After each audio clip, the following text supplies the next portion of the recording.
What up, Dokkanners? 9-year anniversary news. We got the JP live stream scheduled for the upcoming part 1 and part 2 festivities. That's right, folks. There are part 1 and part 2 streams that are going to be happening. So I'm going to put these links in the description or in the pinned comment. So check down below. You guys can click and you can see exactly when this starts. I was going to do this whole like dateful time zone converter breakdown. There's no need. If you click on the link, it auto converts the time for you. So it is dropping on January 21st in Japan at 2 p.m. on the 2024. For me, it's going to be happening on the 20th at 9 p.m. So I will be going live on the channel to react, to translate, and go over everything that they discuss. So make sure you guys subscribe, hit that notification bell so that you don't miss the live stream action. This is going to be awesome, especially considering we got this guy on part 1. I would think this guy being on part 2 would be better because he brings the hype no matter what he's on. He's going to be on something. You know that. He's going to be on something. I feel like he should be on part 2, but he's going to be leading the charge in part 1. Now, what we're going to do now is take a look at what the previous live streams had for us on the JP side for 8-year, because this is going to probably involve a combination of those two streams. We had 2 different streams. We had one going over the unit reveals. This was the LR reveal, the special fan meetup where they went over like questions about the state of Dokkan, all that different stuff. They revealed the units. And then there was a second live stream that went over the actual like campaign info and some of the events, and they even went over the unit details. Now, normally this would be a part 1, part 2 thing for the first half of the celebration, but since they are doing one dedicated to part 1 and to part 2, everything has to happen in the first one and everything has to happen in the second one. And it's very ambitious that they're doing this for part 1 and part 2 because that means that they are going to be bringing the hype for both of them. There's no way that they could possibly hit us with a snooze fest for part 2 with people attending in studio. That's not going to happen. Well, that's the way I like to see it. If you want to be a little bit more skeptical, that is totally fine. I don't blame you. But this is how I see it, because they're going to have to answer to the fans that attend in person. They can't filter out the reaction. They can filter out the questions that they may ask the producer, but they cannot filter out the natural gut reaction. If they see the unit details and they don't like what they see, probably not going to end well. So if you just imagine if this is where that Beast Gohan controversy took place, that would be a little okay. I feel like JP players would be a little bit more reserved about it in person, but still the reaction naturally wouldn't be the greatest, I feel like. So anyway, let's go through what happened on the last year's festivities. Once again, this is going to be happening January 20th at 9 p.m. And then a week later, we got the Dragon Ball Battle Hour, which, by the way, at the moment is not going to be live streamed. There has been some confusion. Someone jumped up and said it's going to be live streamed. Then everyone took that and ran with it. And now they said that it's not going to be. There's going to be VODs for it. Stay tuned for this. I will let you guys know what's going on with that. As of right now, it's not going to be live streamed, but if anything changes, I will let you guys know. I may not be able to live stream that. I might just have to go attend in person and enjoy the event myself without you guys. Anyway, let's take a look at this. So I streamed this for about an hour prior. So again, subscribe because we will be watching this and reacting together. We'll have a good time. And then here's the start of the stream. We're just going to go over whatever they showed. Just going to slowly work our way through. So this is where the MC kind of like led the conversation, and then you had like Omatsu and somebody else, I forgot who that was. They were basically kind of there answering questions, and here are all the fans right here. So they first started by just talking about how we got here, so just the journey leading up to the 8-year anniversary. They talked about all the celebrations leading up to the 8-year anniversary as well. Of course, this is through the JP lens, so that's why everything looks like this. And then they started talking about, I think this is when they did, yeah, they did some like little trivia questions, kind of getting the feel for the audience. So obviously we can't provide input, but we can translate and look at the questions ourselves. So we will definitely do that. I think it was after this that they started doing the town hall, the Q&A. So they started asking all these different questions. Now I don't remember off the top of my head what those questions were, but I remember there were a few things that were talked about. One was revisiting old Dokkan festivals, updating or kind of like entering new perspectives on those Dokkan festivals, potentially covering Dokkan festivals that are a little bit more obscure, not the most mainstream. There was also one thing that really, there were 2 things that people took and ran with, and I think Omatsu really trolled with this one. Number 1, the 8-year anniversary LRs will be units you've never seen before or something like that. So people took that and thought, okay, it can't be Goku because we've seen Goku before. It can't be this or that, and then ultimately ended up being Goku. So that was one little troll that they did. But then the other thing was, he said that the 10-year anniversary, the slate for Dokkan was planned until the 10-year anniversary. I'm pretty sure that was done here and not during Worldwide. I could be wrong there. So if I am wrong, I apologize. I will clarify in the pinned comment. But I believe that that was the next thing that people took and ran with, because during all of this Q&A, some people thought that that was great news because that meant that they've planned ahead. But some people took that as, oh, Dokkan ends in 2 years, which it's not. But that was like one of the biggest takeaways from this. So after the whole town hall was over, they proceeded then to preview the LRs. So this will definitely happen again. During this whole like in-person event, they will definitely have a Q&A session for the people in attendance. They will definitely filter out the toxic questions, so don't expect them to troll with any sort of gotcha moment. Not going to happen. They will answer the wholesome questions, going over things that they feel that they should, or maybe that doesn't address the stuff that they covered last year, because maybe they want to cover new ground. So maybe it's not going to be anything like they mentioned here. It'll be different things. So we'll have to wait and see what that ends up being. They will do the in-person time attack thing, the ultimate speed battle. For those of you who were dreading the speed battle mission last year, I can almost guarantee you it's going to be 10 times worse, because I feel like this time, now that everybody knows what the consequences were of that event, there will be some who desperately try to get a really good score. I have a feeling there's going to be one Japanese player who really just destroys, gets a ridiculous score, and now all of us have to suffer and match that score. I have a feeling that's going to happen. So look forward to that. And actually, you know what? Little trivia question, comment section down below. Let me know if you are still struggling with that previous time attack mission. If you are, I would love to hear from you.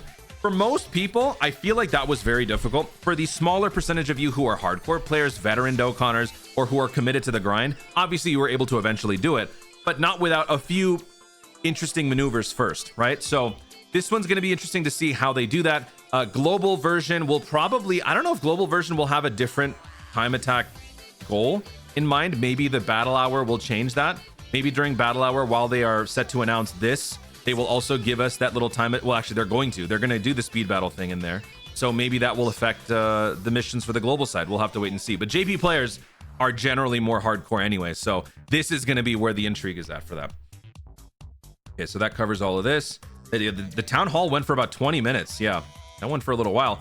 And then the 8-year anniversary campaign info, they just touched on the theme, Spirit Bomb. They showed kind of, a free-to-play version of what it's going to look like, Spirit Bomb Z, Spirit Bomb GT.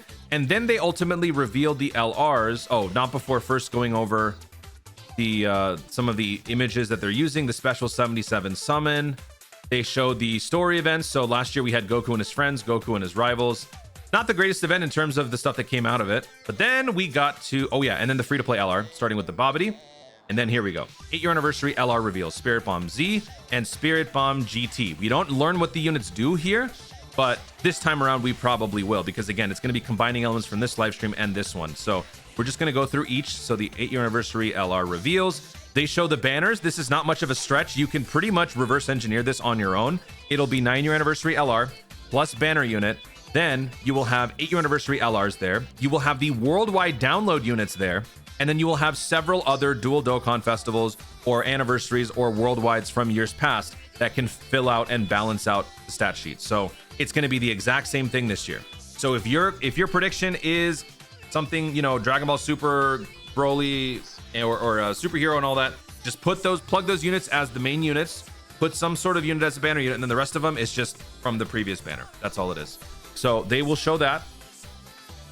And then they will also tease the next live stream. So for us this time, it's not going to be a second live stream for first part. It's going to be a second live stream for part 2.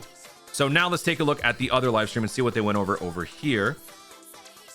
So this is where our all-star Mr. Sunshine showed up, and he was definitely on some major stuff here.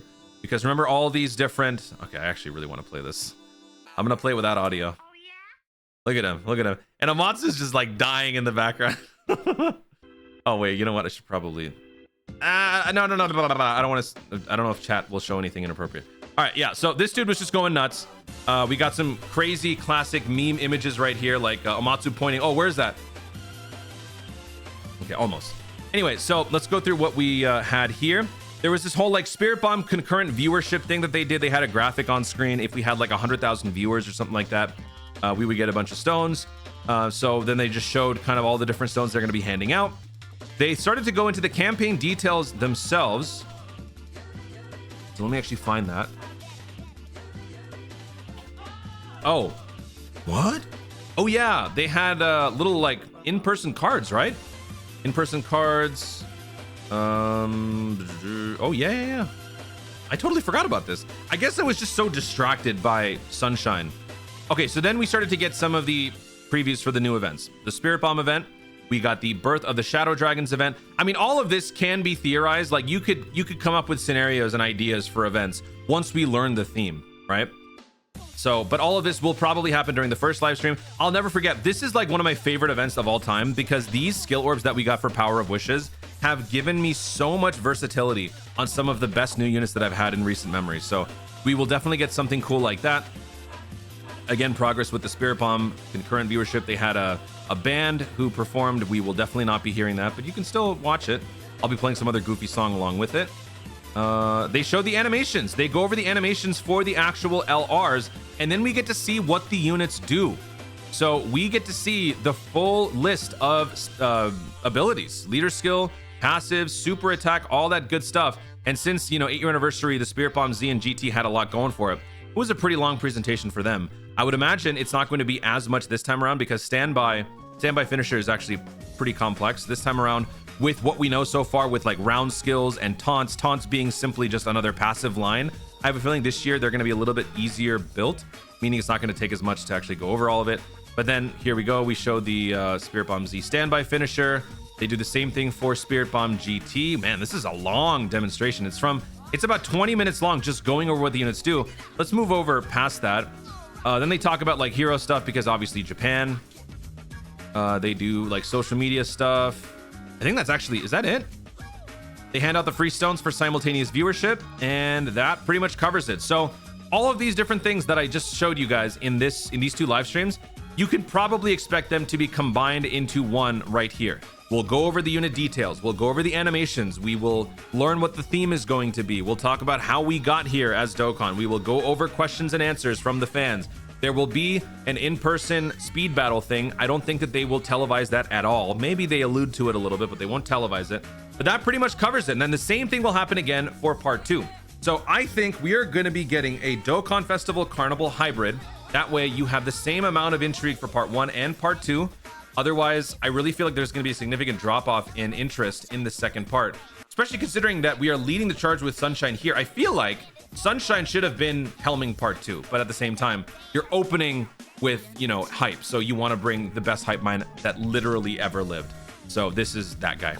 Anyway, that is it. Hopefully you guys are looking forward to this. I know I am. Global players, we got a while, but still, it is good to see what is coming up because this is not going to be happening for much longer. Soon, we will be on the same timeline as JP, and when that happens, no more global foresight. Guys, thank you so much for watching. If you enjoyed the video, be sure to leave a like down below. Let me know in the comments your thoughts, your theories, your predictions, your anticipation for the upcoming festivities. Are you excited for the 21st, the 20th live stream? Are you excited to learn what the LRs are going to be? Is it going to be Dual Dokkan Festival or Carnival Hybrid? Let me know your thoughts in the comments down below. Also, be sure to subscribe for more Dokkan content in the future and click the notification bell so that you let YouTube know you want to see more of my stuff. Do it! Thanks again. Stay tuned and always remember to Dokkan responsibly.